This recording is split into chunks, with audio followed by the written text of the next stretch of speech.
Stoneface Medusa. Stoneface Medusa. Stoneface Medusa. Stoneface Medusa. All right, and welcome to the Where Were We Again podcast. That podcast where we just have a conversation and sometimes we get lost in that conversation and stop and go, wait a second, where were we again? All right, yeah, now you know where the name came from. Anyways, let's get started. I am super excited. I am having a conversation today with Damac. And not only are we having a conversation today with Damac, but this is going to be something a little bit new, a little bit different. You may have noticed this episode did not drop on a Friday. You might be wondering why. Well, that's because this is kind of cool. So this is going to be a two-parter episode. So this first part, we're just going to have our normal, great, fantastic conversation, but we're leading up to something. See, in the second part, which is going to drop next month on the 14th, is going to be all about Damac's brand new album. We're going to go deep into this thing, man. Let me tell you what, I've heard it. It is fantastic. I'm telling you, you've got to give this a spin when it comes out. Now, stay tuned for that episode as we dig deep into it. But let's just start from the beginning. Welcome. How are you this evening? Hey, brother, I'm doing good, man. Thanks so much for having me. Absolutely. I have been super excited. Hey, we talked about this at Kingdom Come last year that like, hey, I want to do a podcast. You should come on. Yeah. And you remembered it was awesome. It was fantastic. For those that don't know, you're actually playing Kingdom Come again this year. So I am, man. I made it back. The three-peat. It's my third time. Oh, heck. And this is going to be fun. So we'll talk about Kingdom Come and all that stuff because I love bringing that festival up. I really do. It's a fantastic festival. But it's beautiful.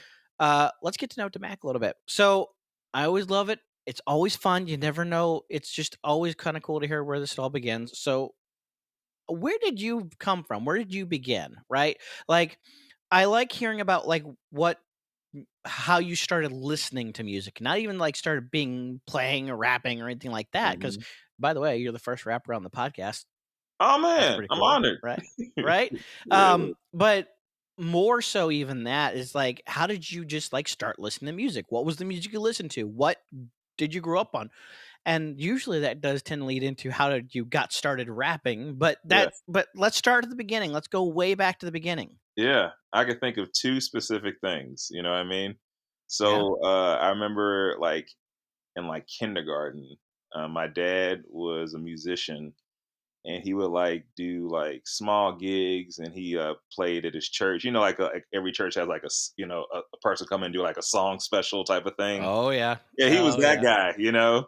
And so he would he had his like little makeshift studio in the basement, like in the corner of the unfinished basement where he had his keyboard and his saxophone and his lyric notes, you know, that little corner of the basement. So I remember like in kindergarten, like sitting at the top of the staircase and just watching him like create. You know, he'd get on his keyboard and just start, playing tunes and melodies. And I remember as a kindergarten, man, I was just amazed just watching like music happen out of thin air. You know what I mean? Yeah. So that's where I first remember like watching my dad as like a kindergartner.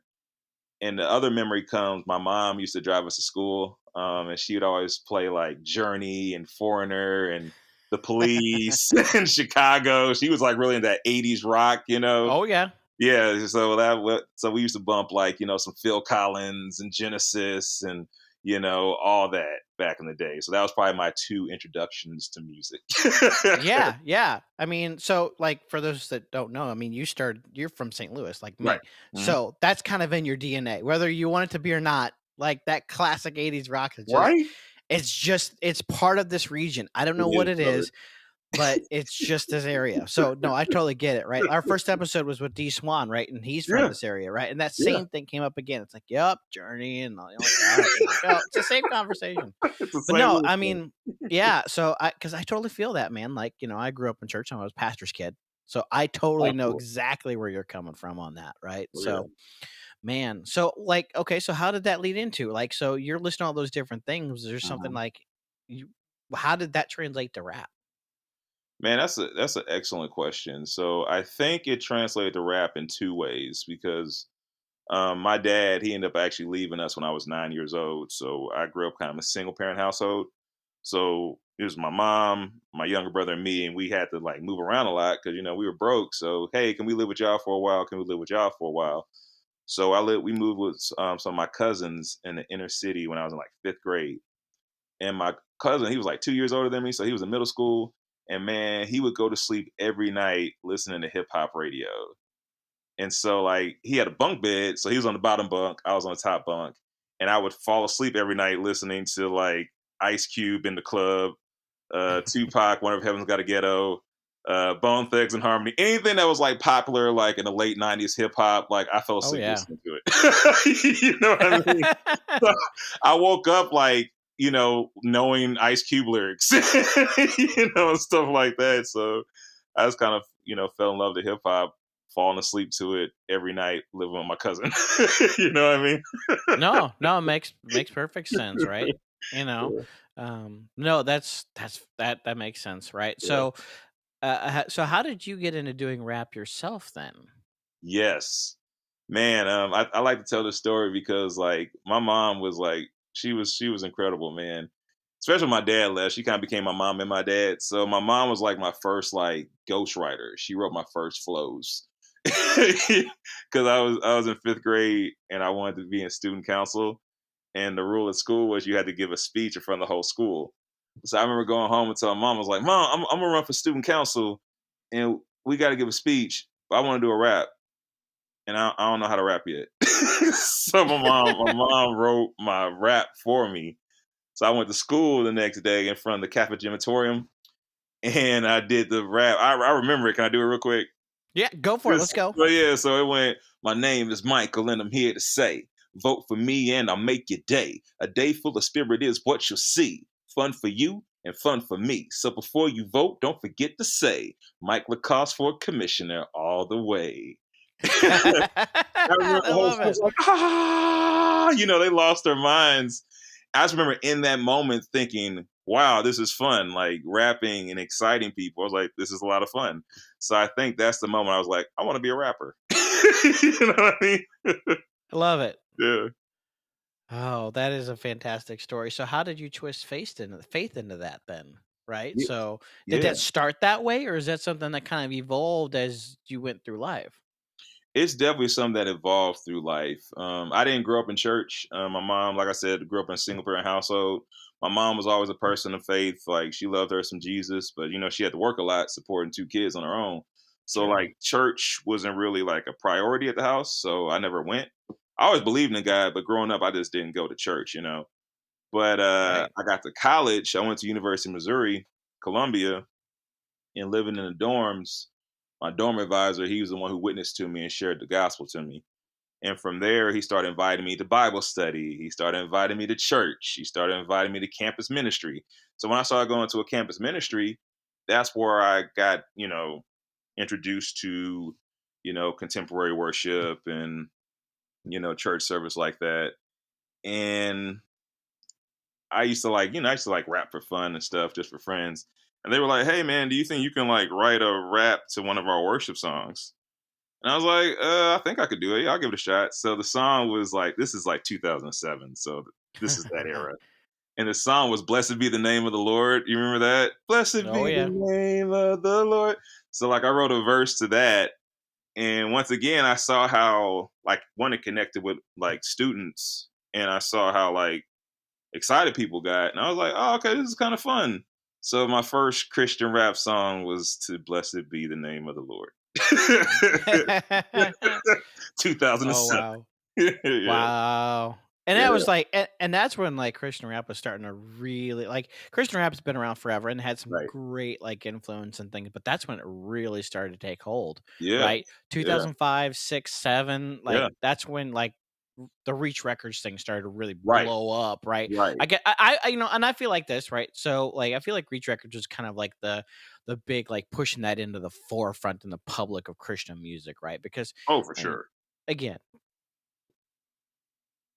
Reach Records is not the beginning of all this, right? The Right. Christian rap movement's been around forever, right? You Right. gotta go look back at like the cross movement and things like that. You want to start Mhm. talking about some forefathers of Christian rap. Yeah. But I mean, there's just something about that era that just like brings that Mhm. nostalgia back for me, right? Because that's when I started Mhm. to really get into it, right? And I just and I'm a sucker for some Christian rap, right? It just there's some really good stuff out there, Oh especially yeah. nowadays, right? Oh yeah. So no, I love that. And of course that was the era too, right? That there's occasionally you're gonna have this contemporary Christian artist, whoever's getting like their worship track remixed with a rap verse somewhere in there. Yeah. And Oh that yeah. went on for a little bit, but that was really where it started to take hold, right? Yeah. I think it was about that time. I think I think it was Thistle that did a track, did a God of the City, and Dude. Yeah. threw himself into that mix too. Yeah. I remember You that know, one. That was yep, a banger. yep, yeah. So it's like, yeah, no, the perfect time and era for that stuff. But that's really cool. So from there, right, that's kind of the beginning of like, okay, let's try this rap thing with the Christian. Mm-hmm. So how did you get into uh like uh like doing your own albums, recording it, right? So you kind of started like, okay, yeah, I could kind of get with this. Like, what kind of Mm-hmm. spread it into recording your own music and doing shows? Yeah, so like you said, around that era, that's like when Reach Records was like starting to like really like push, blow up and like really expand what Christian hip hop looked like, right? So I remember I don't know if you remember the Lecrae album After the Music Stops, if you remember that one.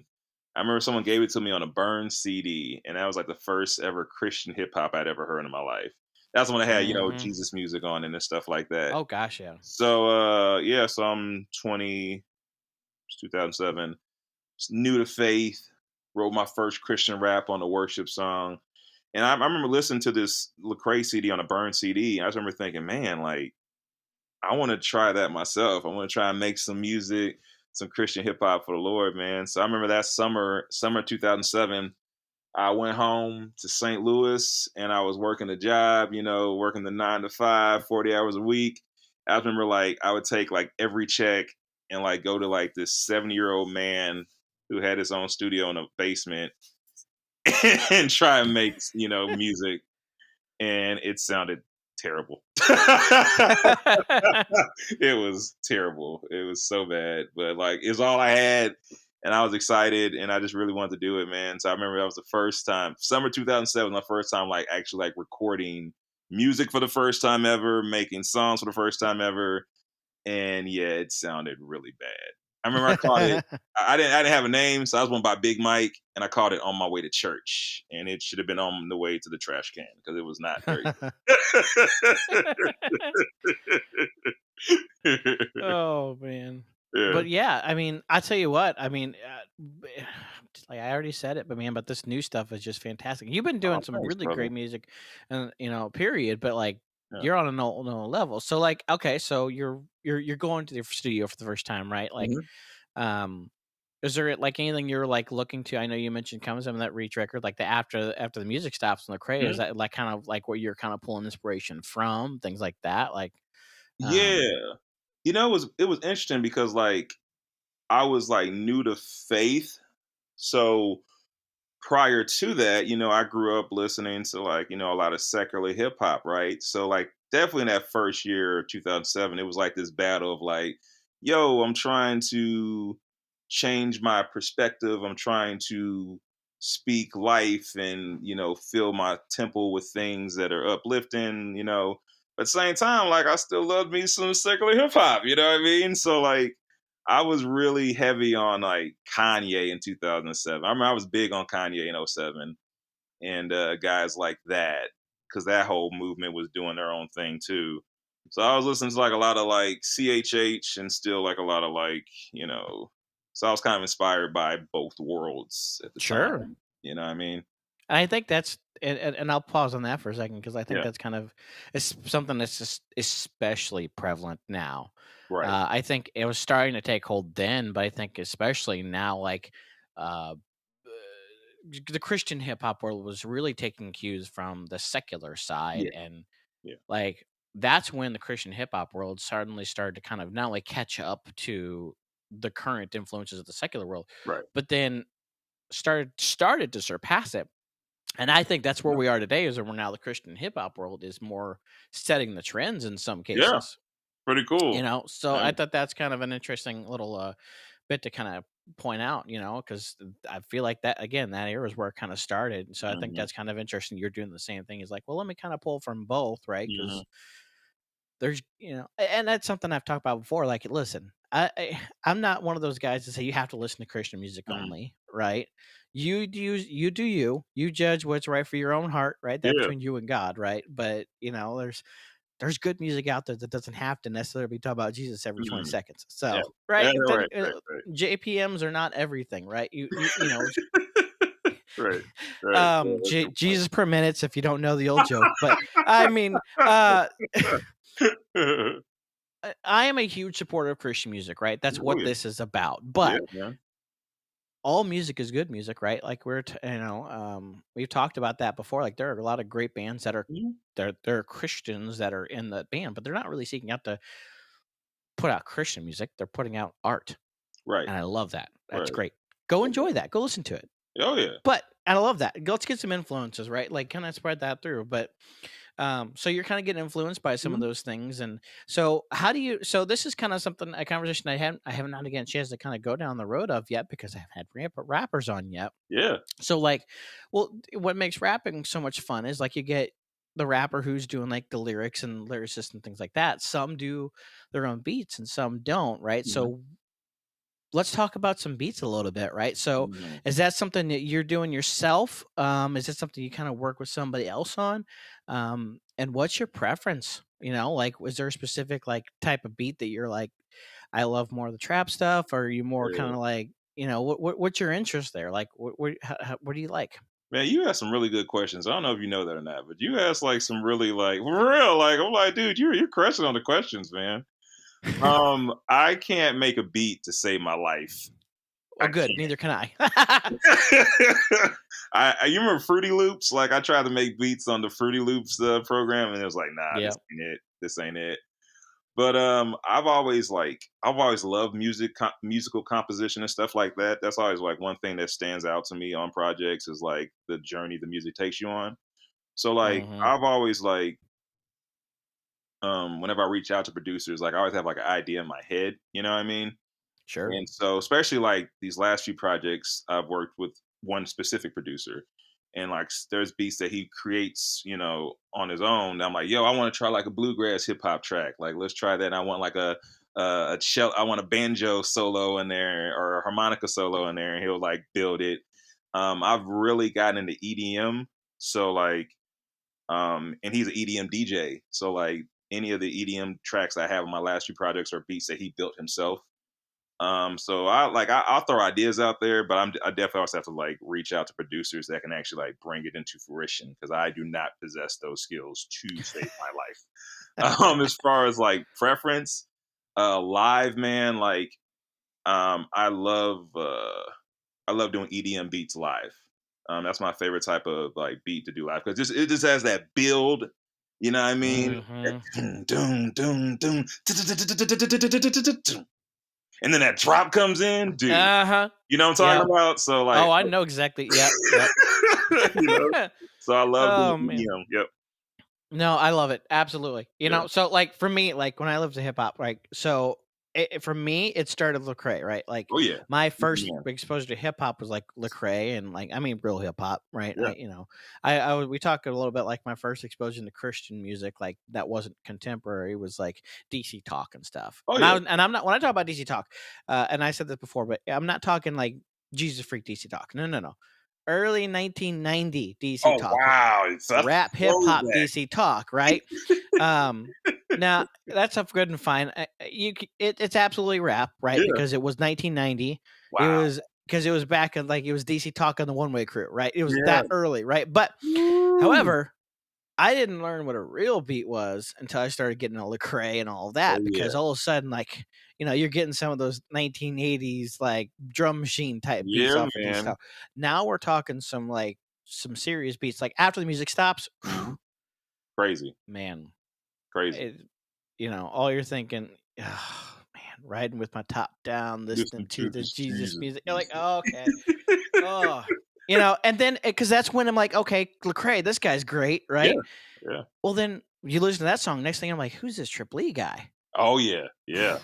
right? Yeah. And it kind of progressed, right? So like the early Lecrae, the early Trip Lee, Mm-hmm. all of that, they had those really nice, deep, like just gut punching low end bass. Just Yeah, man. I mean, Punch you're you in like, the oh, this chest. is yeah, I love that. That's my thing. Like I love some just absolute gut punch low Mhm. end, like like one of my the later Lecrae stuff. My favorites, like Let the Trap Say Amen, Oh because yeah, that's man. Yeah. all that thing Yeah. is just low end, just punch you in the gut, Yeah.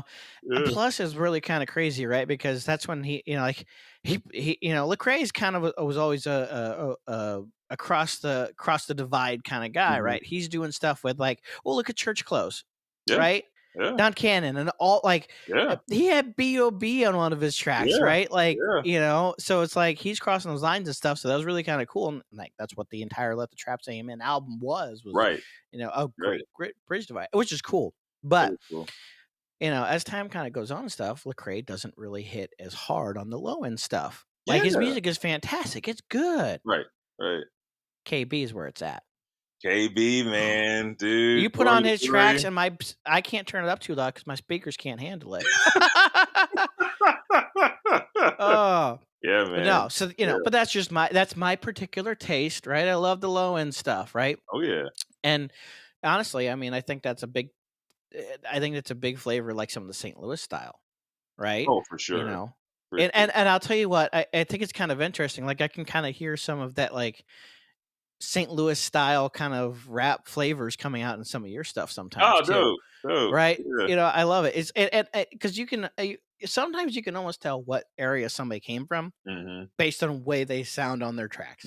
Oh yeah, for sure. The influence is just like it's in them. That's what they grew up around. You Oh know. yeah.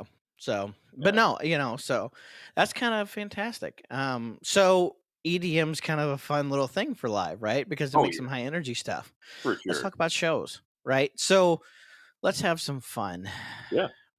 Your earliest show experience that you can remember. How was that for you? Right? So you're out there, right? You kind of recording stuff down. Uh huh. Christian rapper, right? Let's go do a show. Yeah. What was that experience like? I remember one of the first ones I did. I remember one of the first concerts I got to do. I was still in school, so it's just like you could only do like one show or two shows a semester because of your schedule, right?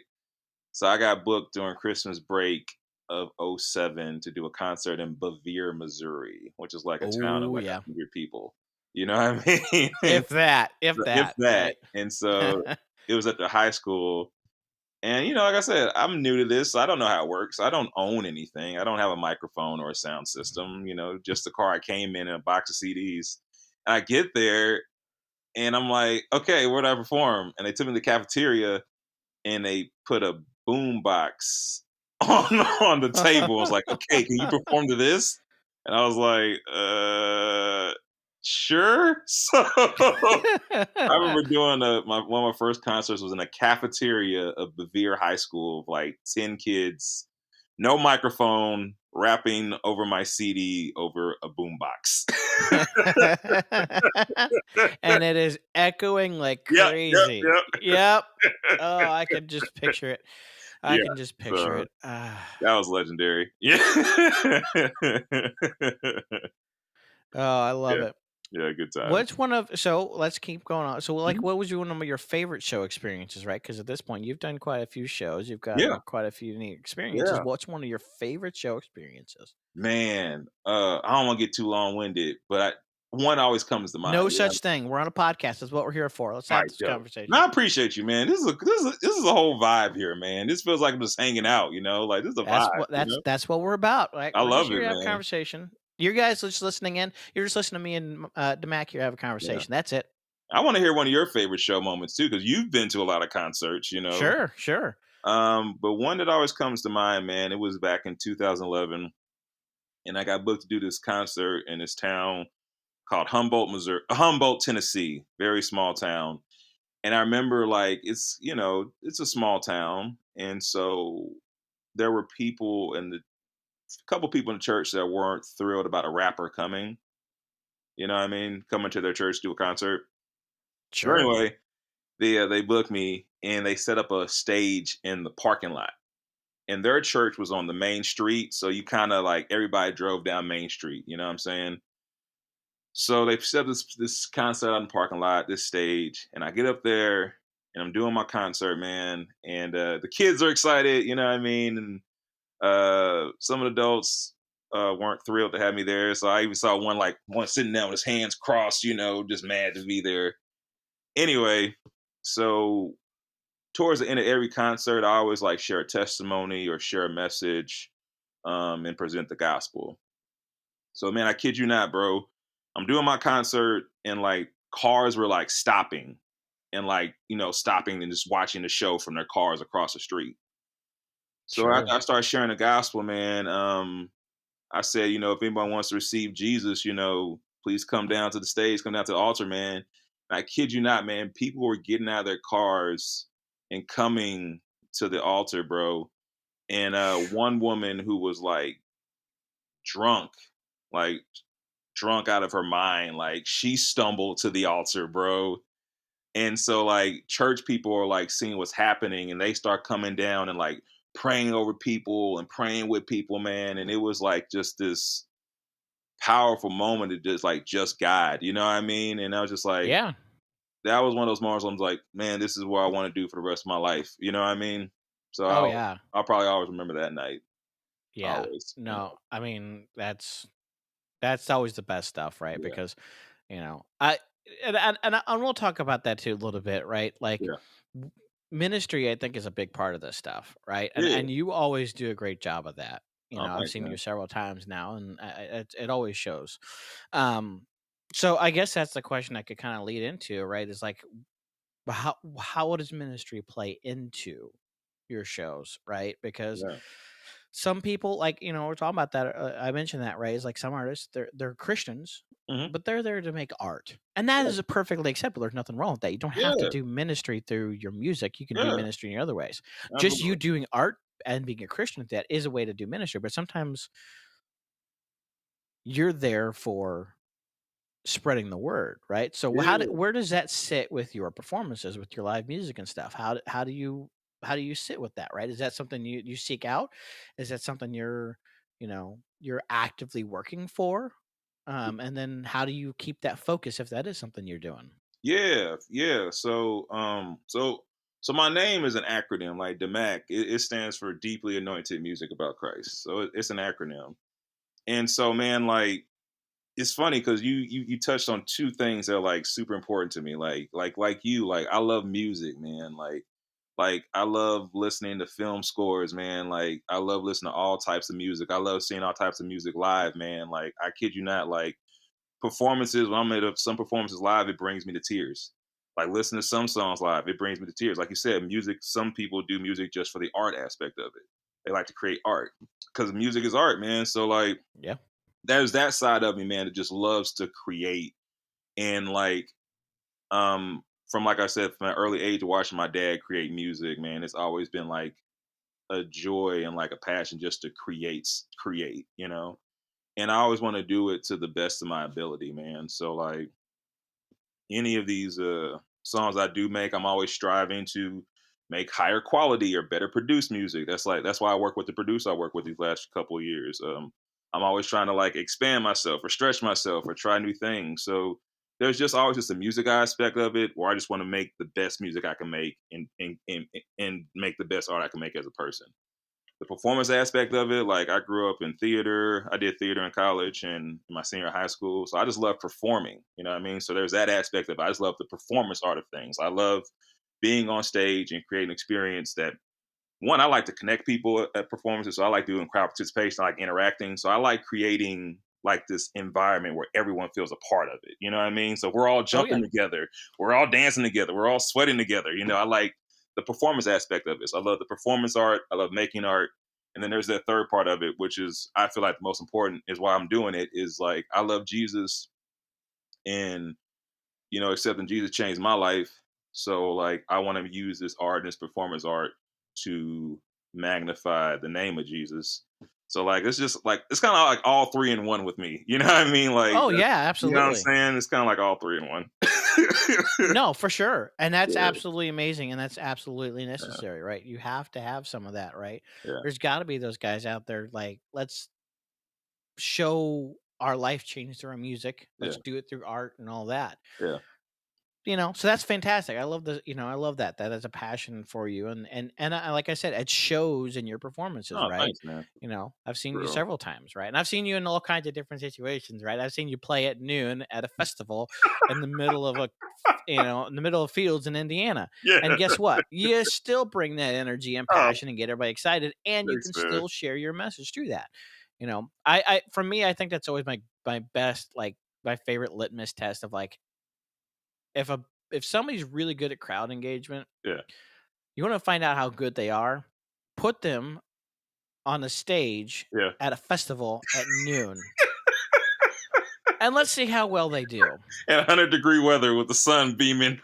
You got it, right? If and that's how you're going to tell if they're really good at crowd engagement. And let me Wow. tell you what, I watched everybody get up out of their seats and come running forward after your first song. Like, okay, yeah, we're into this. Let's do this. Wow. Thanks, brother. Appreciate that. Right? Man. So that tells you right there, right? So if you haven't seen Damac, go find him when you can.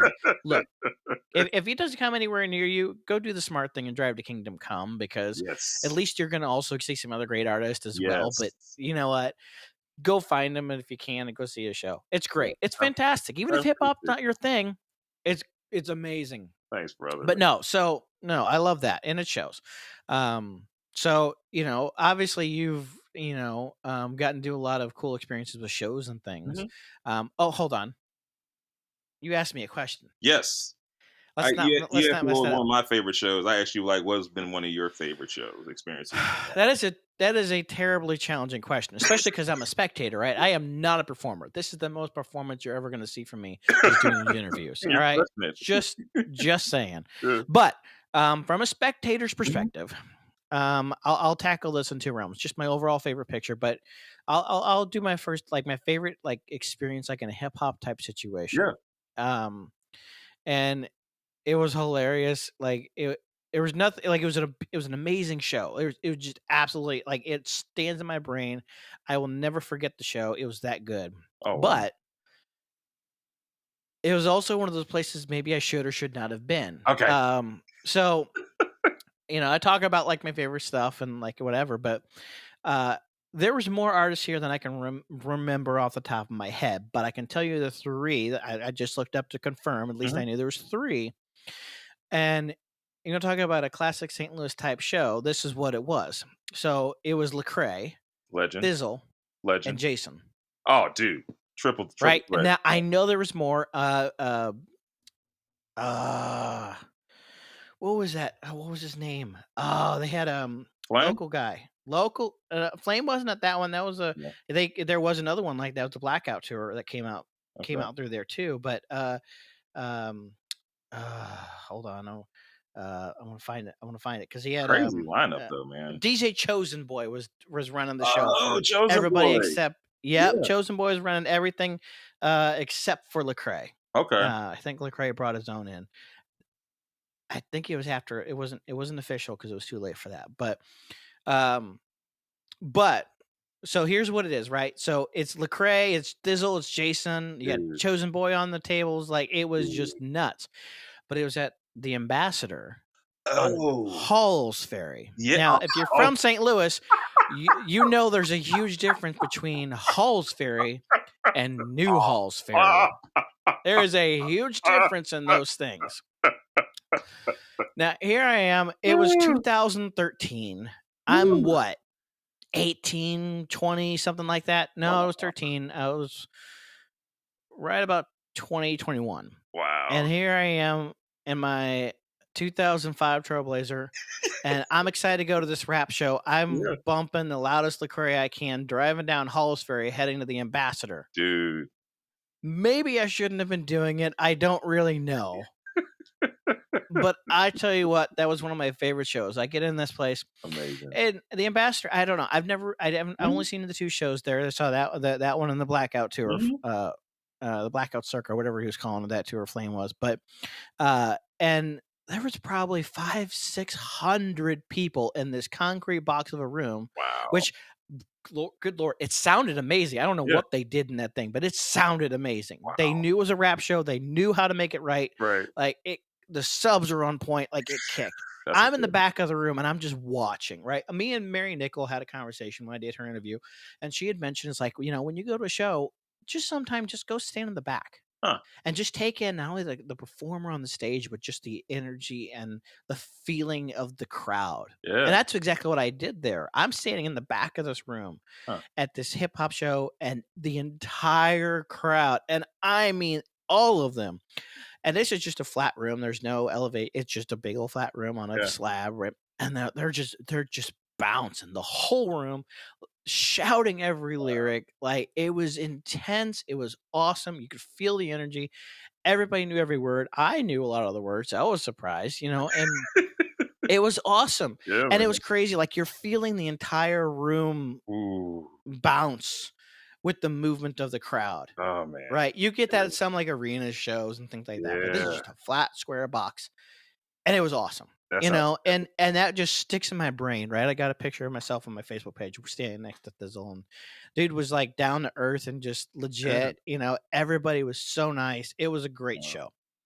I love that. That was one of my favorite like hip hop shows that stand in my mind. But now you want to talk about, so this is going to go completely the opposite direction, but I'll say probably one of my favorites right now. One of them, it's number 2 right now. It's kind of crazy. It was Rammstein at Chicago, but that was just because I've never seen a production like that. You've seen talk it about live? Yeah. I've seen YouTube videos. That looks wild. That's exactly what I'm telling you. I tell you what, it may not be for everybody. Don't necessarily go look that band up, but but I will tell you what, the pyro, the things. So it was a spur of the moment, and I'm not going to go down that rabbit hole, but it was a spur of the moment decision. Me and the wife were just kind of relaxing one night, and I'm just kind of scrolling on my phone. I see this. I'm a sound guy, lighting guy, that kind of thing. I do production and stuff. I'm a production assistant at my church.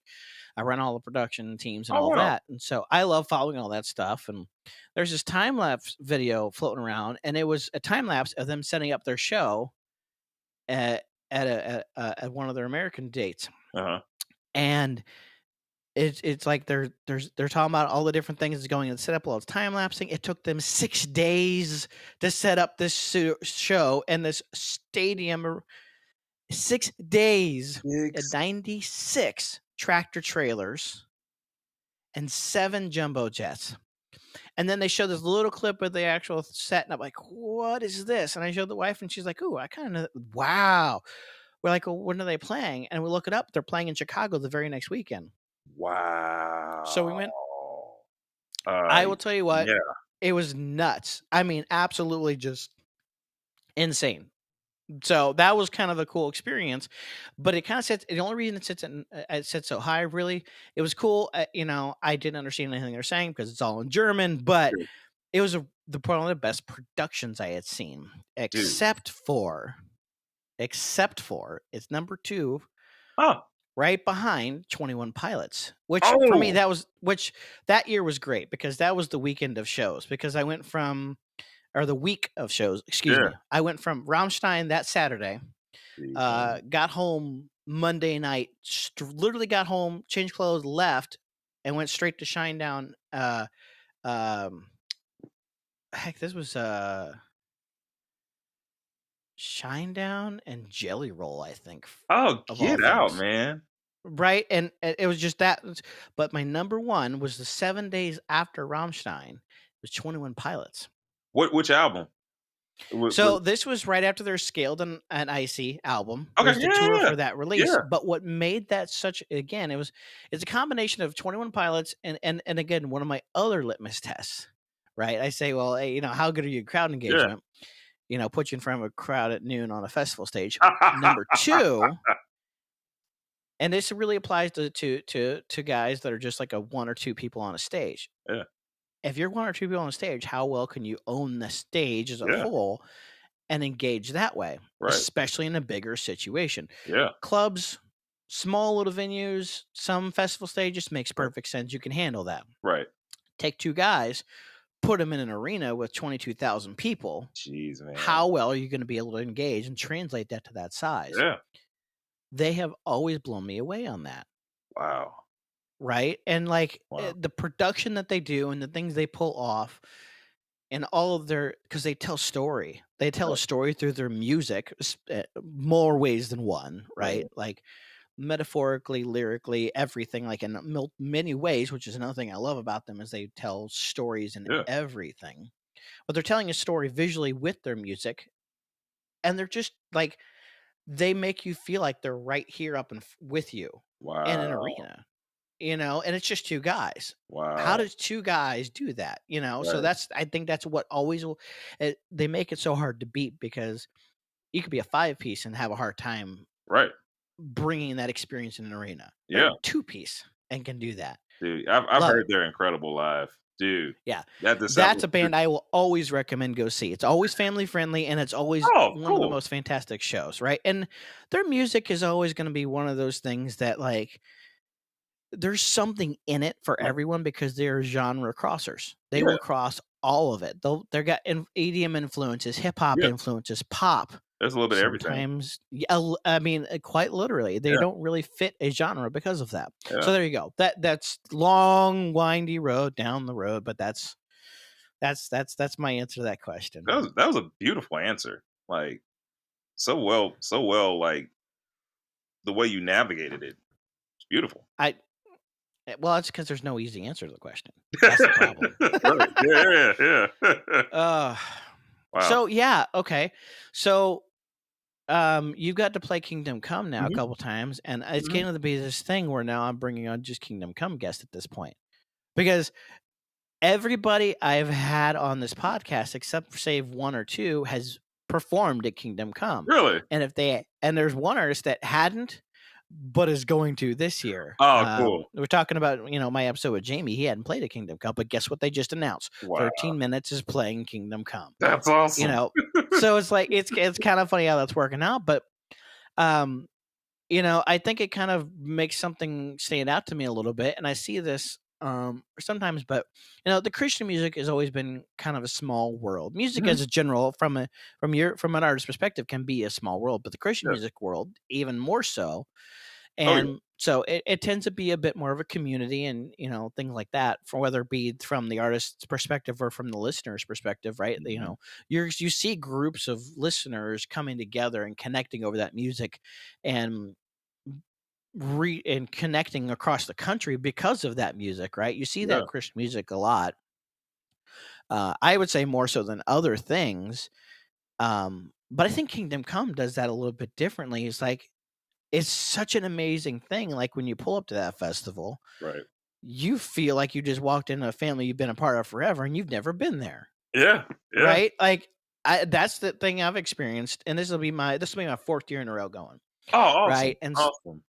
I whirl up in there, and I'm like, hey, these people make me feel like I've known them before. Yeah. And I don't know most of the people there. Right.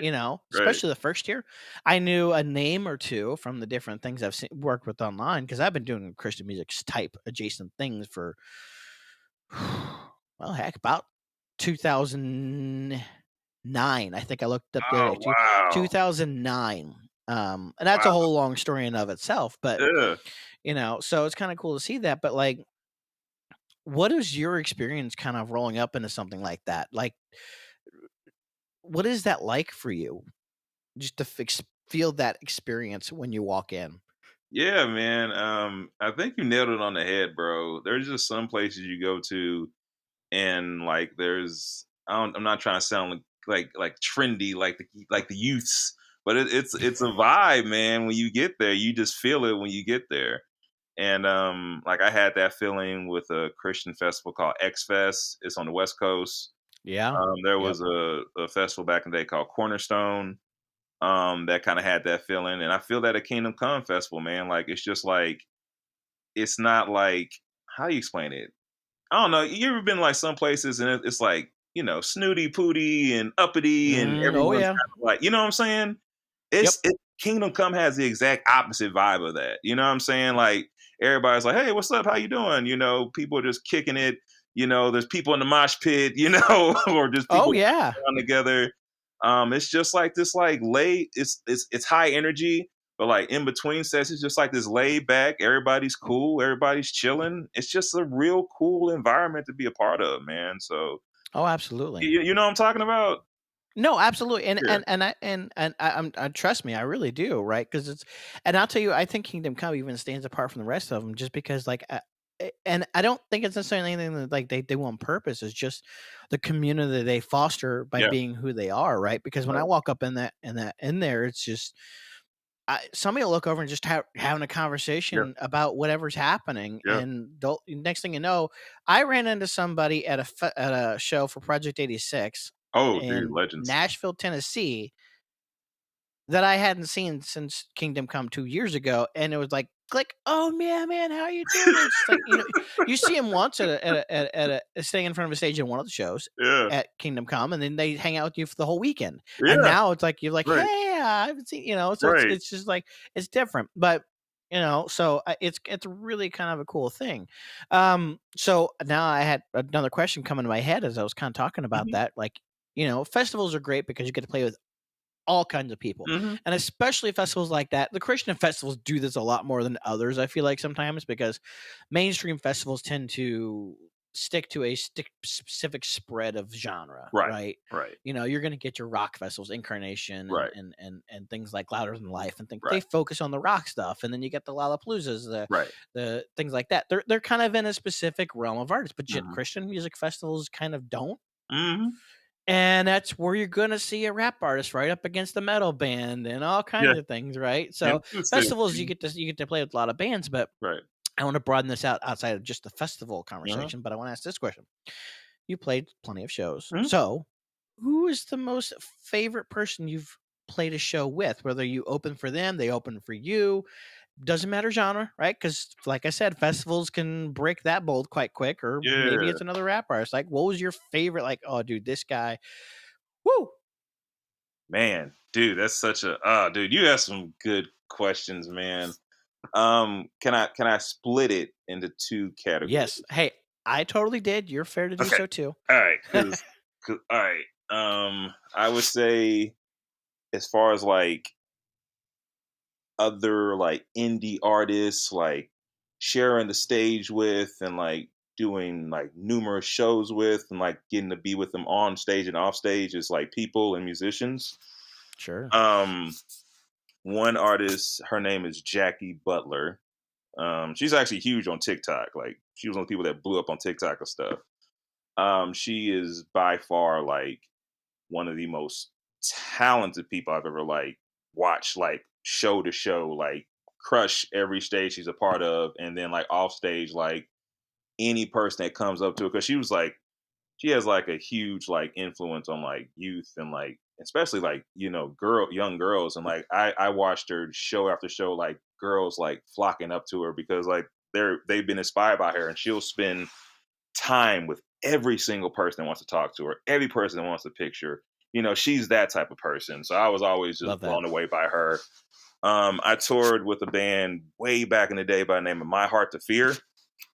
Back in Mhm. like 2011, they were like a heavy metal band, and Yep. they were the ones that inspired me to step my game up on stage. Cause like you said, like noon in a grass field, like bro, it'd be like two people at the venue, and they are like full sweat, playing intense, like playing like their lives depend on it because that's how passionate they were about their music.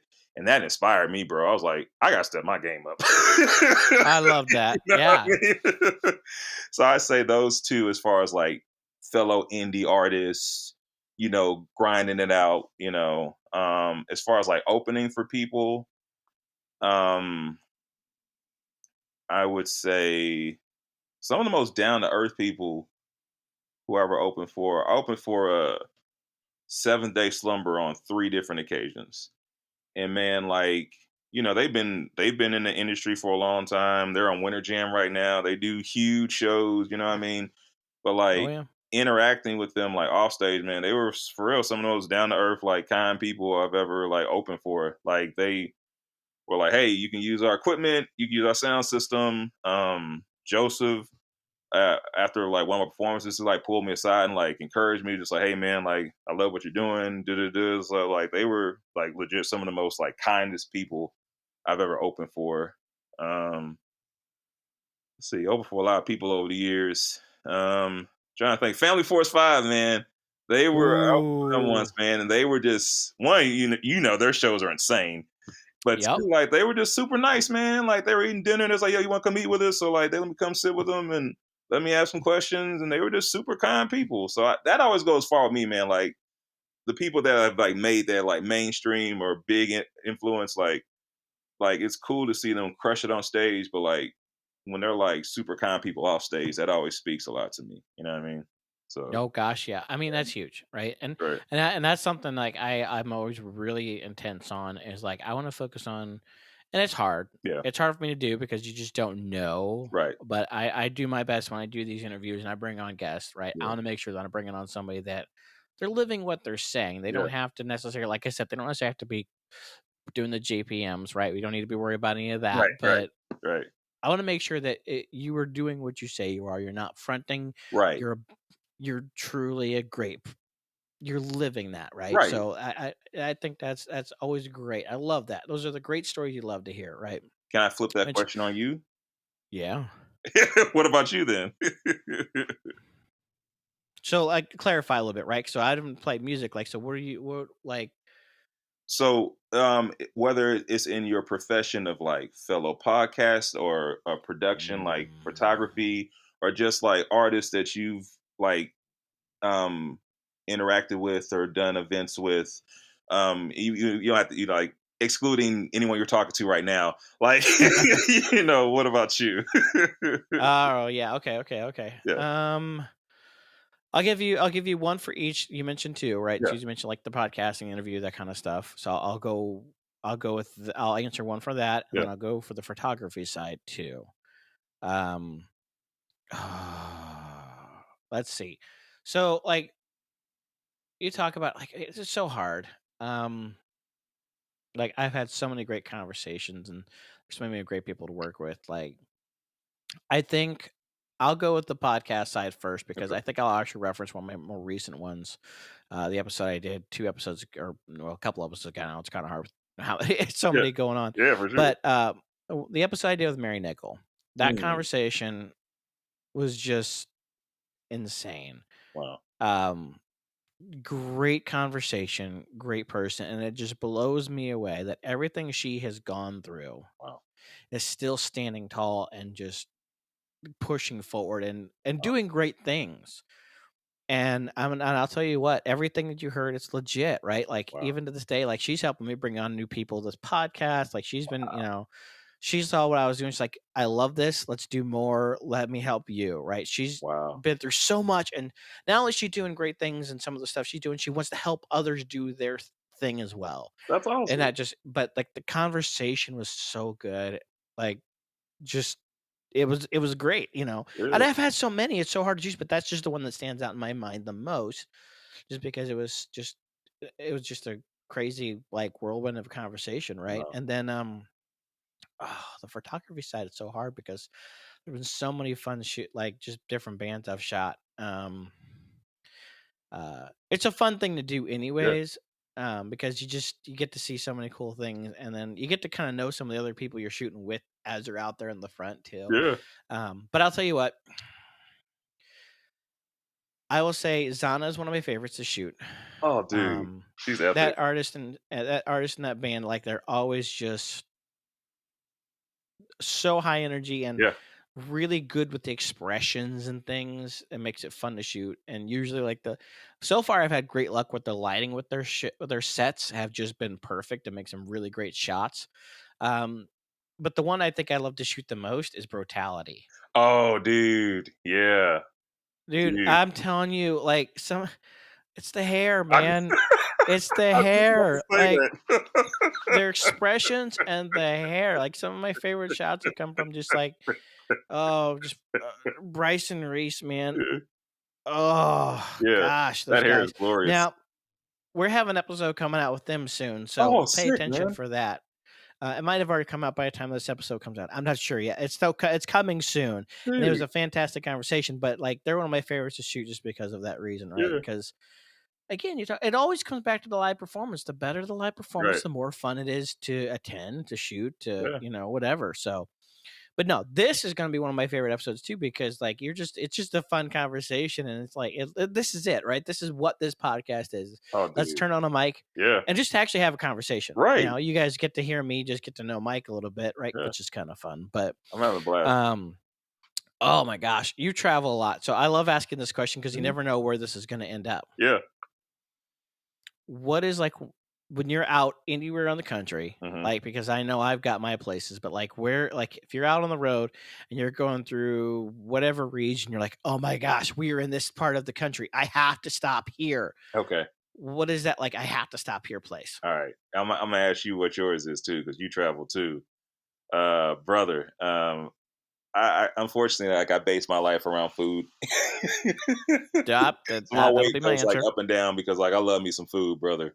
So like even my wife and I, when we like travel, like we're playing, okay, we're gonna eat here, we're gonna eat here, we're gonna eat here. You know what I'm talking about? So I'm that guy. Oh yeah. Just to set the stage here. So man, there's this place in Marshall, Texas. Marshall, Texas. I do a camp there like every other year. And I'm going back this summer. And this place is a laundromat, it's a bait shop, it's a grocery store, it used to be a gas station, and what else? It's like two other things. And it's a restaurant. And it's All called right. Bubba's Burgers. Bro. Hmm. Bro. It is the greatest burger I've ever had in my life. All right. And You guys listen to this, right? You guys writing this down. In Texas, we're going to Bubba's Burgers, Bubba's all right? Burgers, bro. And like they'll put as many patties as you want. So I think the highest I've ever gone is like 6 patties, which is like a Whew. 3-pound burger. I mean, I didn't finish it. I'm feeling that already. I didn't finish it, but I tried.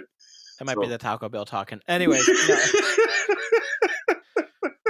jeez. Yes, sir, man. So I say that's number one. Got to get my Bubba's Burger on.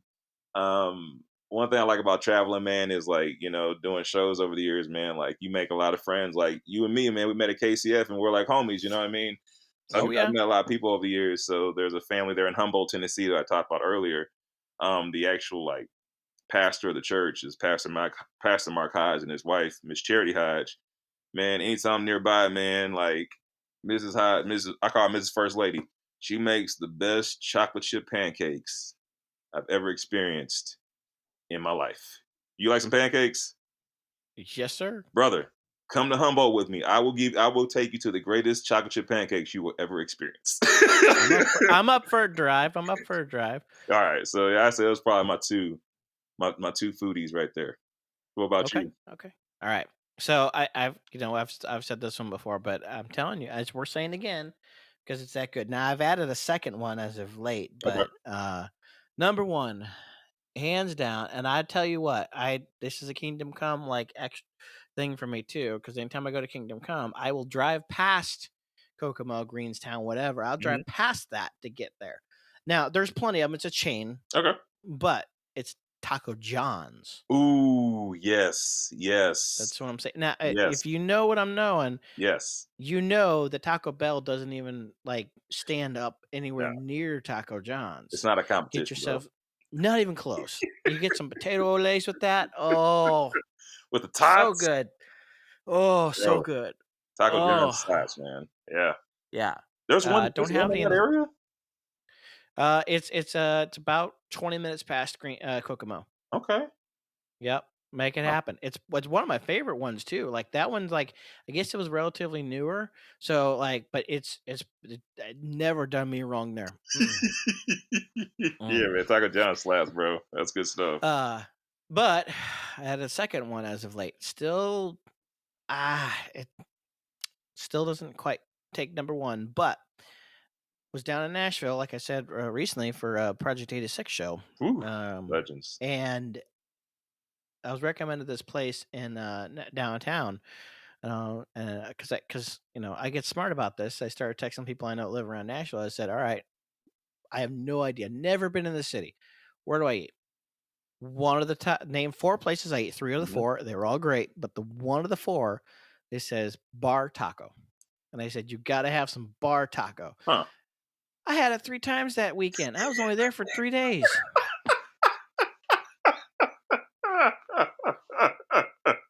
I was pretty dang good, I'm telling you what. Bro, every day, that's gotta be epic. Oh my gosh, it was great. So it's it's like I don't know what to call it, but like it's not like Mexican, but Mhm. it's like if you're from the St. Louis area, like Mission Taco, things like Yeah. that. Oh, yeah, okay. It's Yeah, it's kind of in that yeah. same space, right? Um, but it was great. I had this rice bowl. Shaved ribeye, Mm, sesame seed with soy sauce, shaved mm, ribeye in this mm. brown rice bowl. Whew! That sounds pure 3 fire. times. 3 times. That's all I'm saying. Now, Taco John's, I'll have that 3 times in a trip too because I'll hit it on the way there, on the way back, and anytime in between if I My can. bad, dude. But that's all I'm saying. All right, so no, that's just the thing. So we've kind of played this game a little bit already through the conversation, Yeah. but let's go this on an intentional route. It's because it's something I've come to find it very interesting, right? Mhm. So last several episodes I've done it. I'm going to make this a regular part of these episodes, Yeah. except in part 2 we're going to be continuing the conversation in part 2, so we're Mhm. just don't do it there. But ask me a question, no holds barred, nothing's off limits. Okay. What do you want to know? All right. So I saw your hand, man, and I saw a thing. I saw a ring. So, what is for you? What's been the hardest thing about marriage, and what's been the most rewarding thing about marriage? Sorry, that's kind of two in one. No, no, that's good. I mean, that's kind of how I've been rolling this whole conversation anyway, 2 and 1. But no, man, that is a fantastic question. Yeah. So mm, I think sometimes it's just the hardest thing about marriage is just kind of, you know, learning to kind of learn how to be 2 different people together, Mm, because the whole thing about marriage, right, is you're 2 separate people becoming one right. Right. and learning how to balance that, right? And Yeah. getting to know each other through that.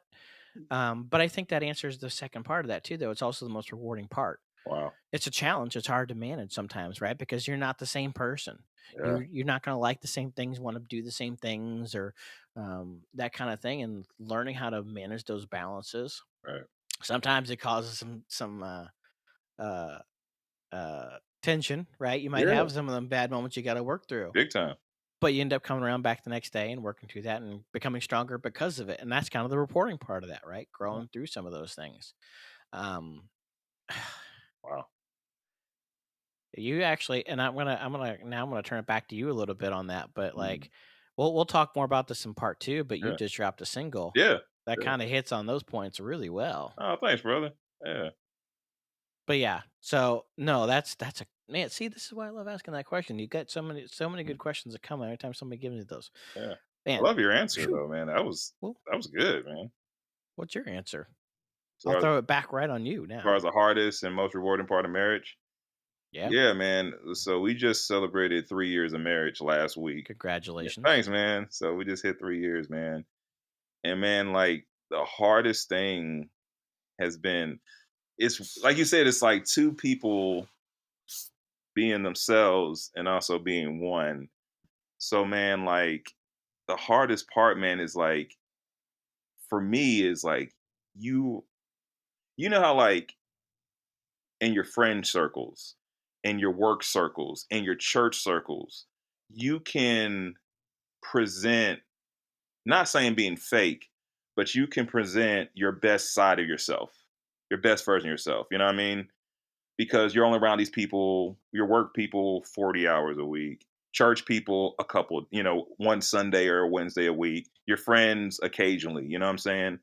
Oh yeah. But your spouse, you can't escape from. Your spouse is around you when you're at home, when you're depressed, when you're excited, when you're being petty, when you're being generous. Your spouse sees all sides of you.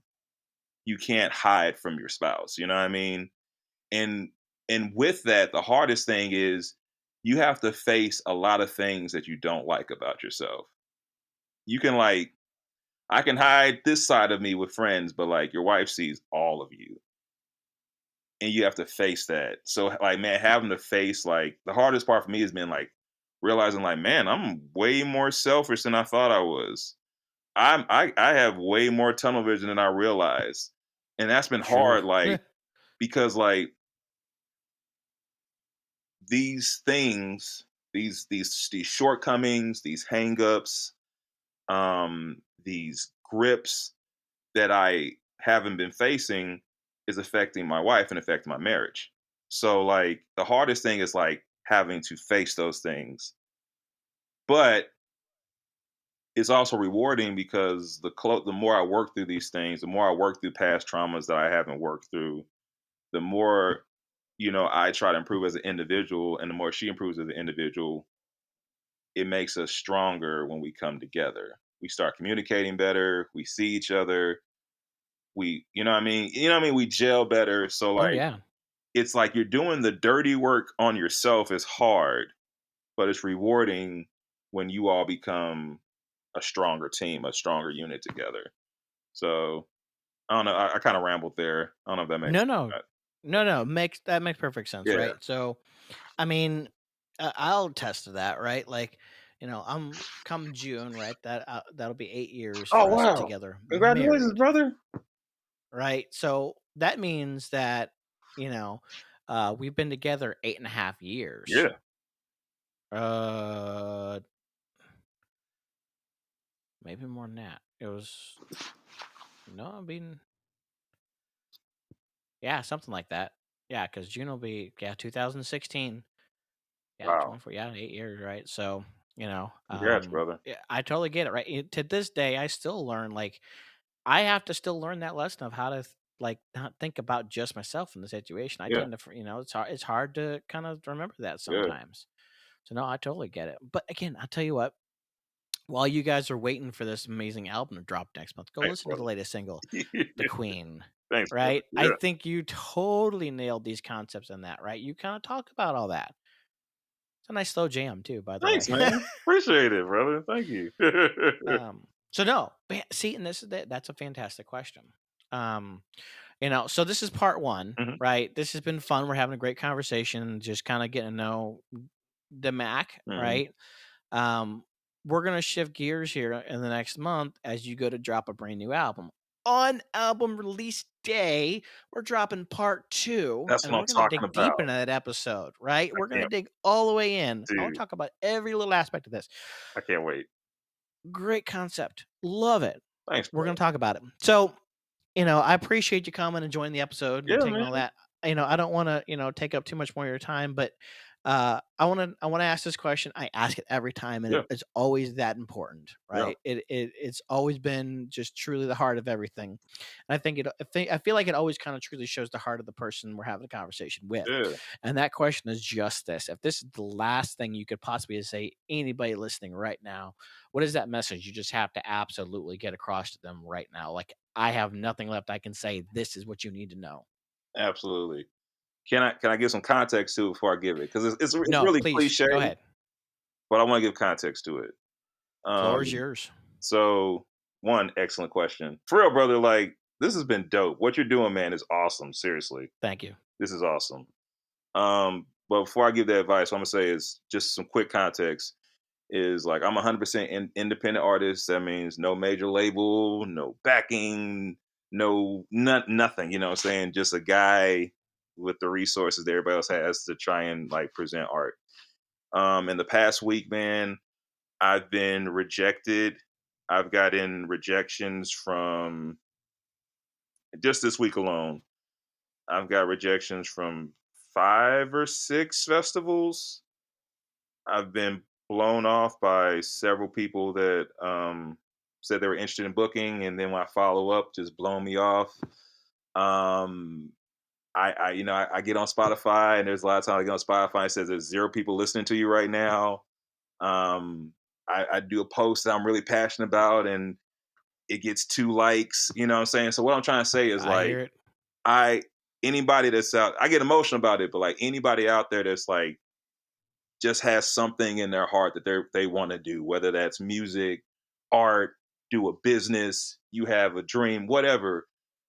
I'm with you, and I like that rejection. That sorry, I get emotional, man, but like that rejection, that lack of support. You feel like nobody sees you.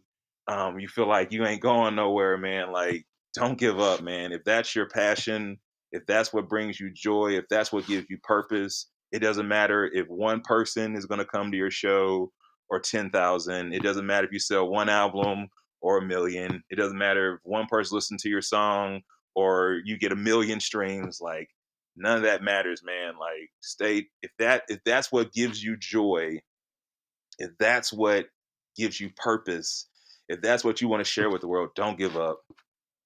Don't give up. Because, man, like, there's gonna be hard days. Like, this week has been being honest, it's been a sucky week, man. Like, I've gotten a ton of rejection, and it's hard not to take it personally sometimes. But then like tonight, I'm hanging out with you, man, and this has been like the highlight of my week, man. This conversation series been. I'm sorry I get emotional, man, but seriously, it's been awesome, man. And so, like, don't give up, man. Like, just keep going. Don't give up. So that's all I got. No, that's great. You know, and I love it. Like I said, and before we started recording, like, I've never heard the same answer to that, and that's awesome. And it's true, right? And it's hard out there, right? Yeah. Like, I feel what you're feeling. Yeah. But, you know, that's true. Same goes to you, man. Turn around, listen to yourself. Listen to yourself speak once in a while. You know, but you know, and I'm gonna key in on something as we wrap up here that you just said, and I'm gonna remind everybody why we do this podcast, why it is we do what we do. One, we're gonna have a conversation, we're gonna tell great stories, we're gonna do all of that. That's good and fine. But we're also here to kind of bring you guys, the listeners, something really good to go follow somebody that's worth following. That's out there doing the real stuff. Yeah.